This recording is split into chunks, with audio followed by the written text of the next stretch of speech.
سر جی اسحاق ڈار آ جائے، نواز شریف آ جائے، سارے لوگوں کو لے آئیں، ان کا کھیل ختم ہو گیا ہے، الٹی گنتی شروع ہو گئی ہے۔ میں نے 15 اکتوبر تک کی تاریخ دی ہے، بار بار چیخ رہا ہوں، 5-10 دن کا اضافہ مانگتا ہوں، فیصلے ہو جائیں گے، فیصلے ہو جائیں گے۔ یہ پاکستان کی سلامتی کا سوال ہے، اور ہر مکتبہ فکر، نہ کاروبار ہے، نہ بجلی کا بل دیا جا رہا ہے، نہ اسکول کی فیس دی جا رہی ہے، نہ آٹا خریدا جا رہا ہے، اور ابھی سردیوں میں گیس بھی نہیں ملے گی اور بل آئے گا۔ ان کا کام تمام ہے۔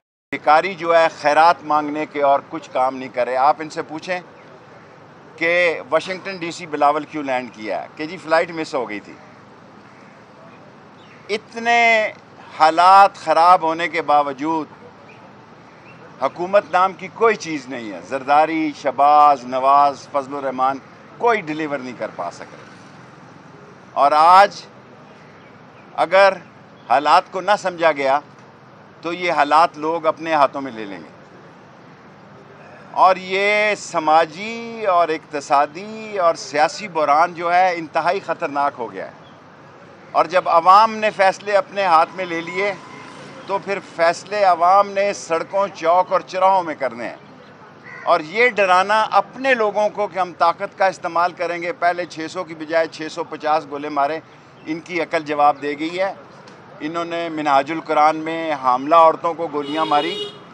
یہ اسلام آباد ہے 27 کلومیٹر کی حکومت کرنے والوں، اور یہ بڑا حساس شہر ہے، اور اس کے ایک طرف ادارے ہیں، سارے پاکستان کے حساس اداروں کے دفتر ہیں، اور ایک طرف سارا ڈپلومیٹ سیکشن ہے، اور جہاں جو آپ پھل جڑی چلائیں گے وہ چشم زدن میں ساری دنیا میں چلی جائے گی۔ اور یہ کیمرے 14 کروڑ 15 کروڑ لوگوں کی جیب میں کیمرہ ہے، جن کو کوئی شکست نہیں دے سکتا، کوئی خرید نہیں سکتا۔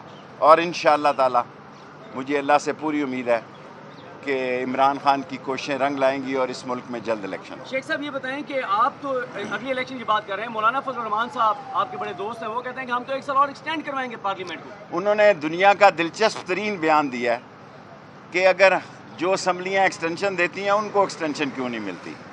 ایکچولی مسئلہ یہ ہے کہ فضل الرحمان صاحب بھی پہلی دفعہ فارغ ہو گئے، دین کا کارڈ بھی انہوں نے عمران خان کے خلاف استعمال کر لیا، اور آج خود وزارت خارجہ نے کہا کہ این جی او نے اسرائیل میں ٹور ارینج کیا، جبکہ سوشل میڈیا پہلے کہہ چکا ہے کہ جب شہباز شریف کا وہاں جہاز لگا اس کے ساتھ قطر میں اسرائیل کا جہاز لگا ہوا تھا، اور کتنی دیر یہ جہاز میں کیا میٹنگ کرتے رہے اللہ کو پتہ ہے، یا ان کو پتہ ہے۔ اور اب لوگ کہاں گئے ہیں جو فرانس کے کہتے تھے جناب روز جینا مشکل تھا، آج تو فرانس کے ساتھ بغل گیر ہو رہے ہیں، اسرائیل کے ساتھ تعلقات بنانے جا رہے ہیں، اور جو مذہبی کارڈ عمران خان کے خلاف استعمال کرنا چاہتے تھے وہ ان کے خلاف ہو رہا ہے۔